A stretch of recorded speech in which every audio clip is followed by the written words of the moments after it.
Hello નમસ્કાર મિત્રો, તમે ટાઇટલમાં અંદર જોઈને જ આવ્યા કે બે અંકની કેટલી સંખ્યાઓ 3 વડે વિભાજ્ય હોય તે આપણે જોવાનું છે કે બે અંકની કેટલી સંખ્યાઓ 3 વડે વિભાજ્ય હોઈ શકે.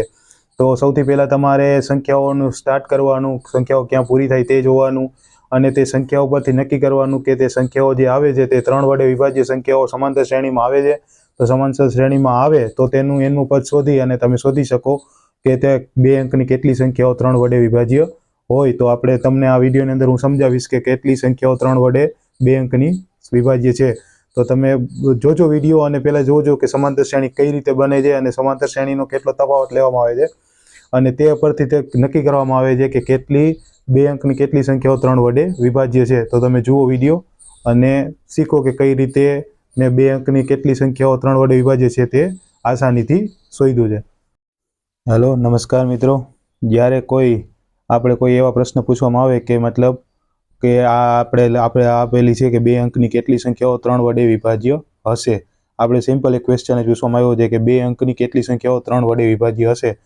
તો મતલબ આપણે સૌથી પહેલી અંદર આપણે એક ધારણા લઈએ કે કોઈ પણ 3 વડે વિભાજ્ય બે અંકની સંખ્યા ક્યાંથી ચાલુ થાય. સૌથી પહેલાં એ જોવાનું, બે અંકની સંખ્યા ક્યાંથી ચાલુ થાય તો 10. તો 10 3 વડે વિભાજ્ય છે તો કે નહીં. બીજી સંખ્યા કઈ છે તો કે 11. 11 2 વડે વિભાજ્ય છે તો કે નહીં. ત્રીજી સંખ્યા કઈ છે તો 12. 12 3 વડે વિભાજ્ય છે તો કે છે. તો આપણે સૌથી પહેલા શું લેવાનું કે 3 વડે વિભાજ્ય બે અંકની સંખ્યાઓ. આપણે પહેલા શરૂઆત તો આપણે સંખ્યાઓ લેવાની કે 3 વડે વિભાજ્ય બે અંકની સંખ્યાઓ કેટલી છે. આપણે સૌથી પહેલા એ જોવાનું. તો પહેલી સંખ્યા કઈ થાય 12. 12 3 વડે વિભાજ્ય છે. સેમ એવી રીતે 13 તો કે 13 ન થાય, તે 3 વડે વિભાજ્ય. 14 14 ન થાય, 15 15 થાય. એવી જ રીતે 16 16 ન થાય, 17 ન થાય, 18 18 થાય. તો આ આપણે સેમ ત્યાં સુધી લઈ જવાનું કે બે અંકની સંખ્યાઓ જ્યાં સુધી પૂરી થાય. બે અંકની સંખ્યાઓ ક્યાં પૂરી થાય છેલ્લે તે રીતે તો કે 99. છેલ્લી સંખ્યા કેટલી હોય 99, કે જે 99 3 વડે વિભાજ્ય છે તો કે છે. અને 100 તો મતલબ 3 આંકડાની સંખ્યા થઈ જાય. તો 3 અંકની તો સંખ્યા લેવાની નથી, આપણે ખાલી બે અંકની સંખ્યાઓ સુધી જ લેવાની છે.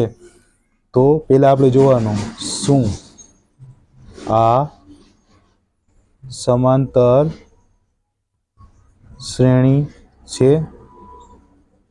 પહેલા તમારે જોવાનું, આ મેં તો લખ્યું છે, તમારે લખવાનું નથી. પહેલા તમારે જોવાનું કે આપણે બે અંકની કેટલી સંખ્યાઓ 3 વડે વિભાજ્ય છે. આપણે સંખ્યાઓ લીધી અને છેલ્લી સંખ્યા લીધી. તો આ તમને સમાંતર શ્રેણી જોઈને લાગે તો તમારે જોવાનું પહેલા એની અંદર એ મતલબ 12 કે તમારે શ્રેણી ક્યાંથી ચાલુ થાય, પહેલું પદ અને બીજા પદ અને પહેલા પદ વચ્ચેનું ડિફરન્સ મતલબ ડી. 15 - 12 મતલબ 3.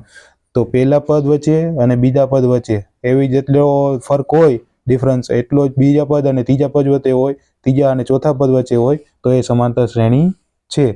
અને એનું એનનું પદ કયું થાય, મતલબ એનું અંતિમ પદ કયું છે શ્રેણીનું તો કે 99. તો સેમ આપણે સિમ્પલ આની એન વાળું સૂત્રથી આપણે શોધીએ કે કેટલા પદ મતલબ 3 વડે વિભાજ્ય બે અંકની સંખ્યાઓ કેટલી છે. તો a + n - 1 * d હોવાથી સિમ્પલ આમ લખી શકાય. તો n મતલબ 99, a = 12 પ્લસ n - 1, ડિફરન્સ કેટલો છે તો કે 3. તો અહીંયા સિમ્પલ એટલું થશે 99 એમનેમ, 12 3n - 3. 12 માંથી 3 જાય તો 9. 12 માંથી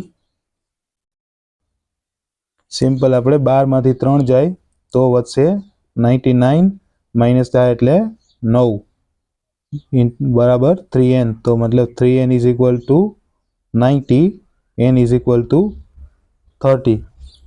તો આમ 3 વડે વિભાજ્ય